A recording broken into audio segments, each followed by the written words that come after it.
All right, here to talk about the second DPA program, AFR's FHA DPA. Now, I did put this in second position for a reason because it's strictly FHA, right? If you can do every agency, then clearly you're superior. So we're going to throw you in first position, but this one has perks too. So, unlike THDAs, this is a true grant.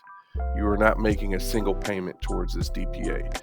The rates are higher because of that, so you're not repaying anything, so they're going to make it up on the interest rate. But for those cash hungry borrowers that really have a hard time saving up for a down payment, this could be the answer.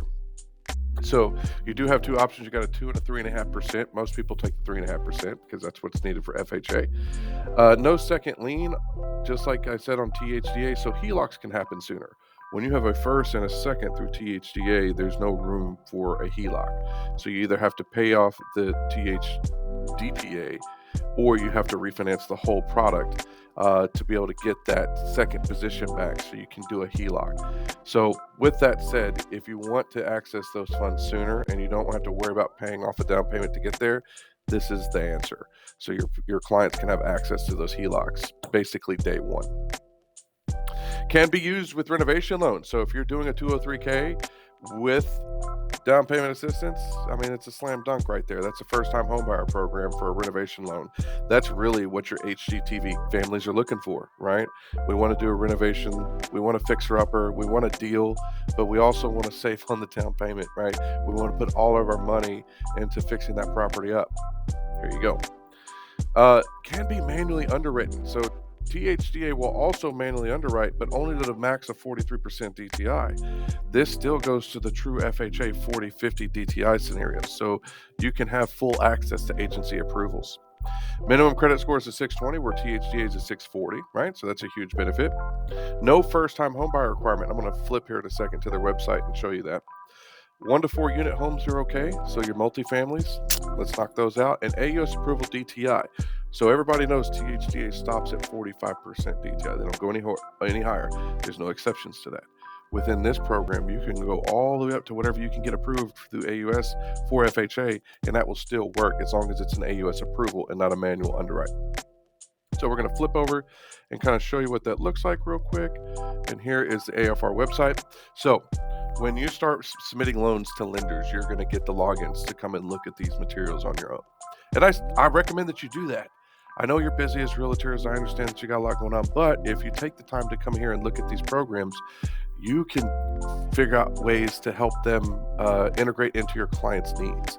And that way you can create answers for your customers when they're asking you questions a lot quicker. Now, you don't have to. I'm here to be your subject matter expert. Andrew's here. Tyler's here. We're all going to be here to be your subject matter experts. But if you want, you can dig into this on your own. So again, like we were talking about, 2 or 3.5%, right? No payment required. No need for a second lien on the property. Can still be combined with 6% seller concessions and be used on 203Bs or FHA renovation loans, okay? Again, minimum credit score is a 620, but here's what we're talking about, your expanded borrowers, right? And this is where I really want you to utilize your marketing. As long as you're under 140% for the area median income, you qualify. That's your one. You just have to meet one requirement, right? So put all things aside. Everybody coming back, like I said, is a returning borrower. Maybe they're selling a home and going to the new home, and they want to keep that equity in their pocket as a nest egg because of recession fears. You have an answer here for them for their next home, right? First responders, right? The THDA has the Home for Heroes program, right? But now you can go to doctors and nurses and paramedics and say, hey, look, I have the same exact thing, but for everybody, right? You don't have to be a specific job type. This is for all first responders. Educators, now you have a teacher's loan. So you can go out there and tell your educators, look, I got a first-time homebuyer program. Absolutely helps you. Medical professionals, nurses, doctors, health ambassadors, Red Cross workers, right? Anybody in the health field can now qualify for a first-time homebuyer program. Civil servants, federal, state, or local municipalities. Again, we're talking about people that don't fit the mold for THDA can absolutely come here. Military personnel. Let's say that you are not active duty, you're a National Guard or reservist, and you don't have the service time to qualify for VA. Here you go, right? There's your answer. First-time home buyers, which we know and love, and then properties located in an underserved census tract area, right? Just like THDA, they have the underserved, underutilized areas of the state where they'll help you move into those to help the population, grow and become. And so they will help you get into those without any restrictions. You only need one of these, right? That's it, just one of those.